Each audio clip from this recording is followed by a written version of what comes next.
In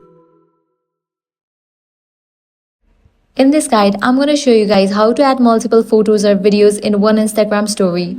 Let's get started. Launch Instagram, click on the option Your Story. With this, your gallery will open up. Now select the picture or the video that you want to add to your Instagram story. Once you select it, you can customize its size. Then at the top, you're going to find different icon. Click on this one icon. Now select the option of photos.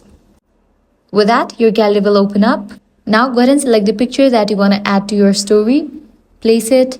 You can also customize its size by tapping on it.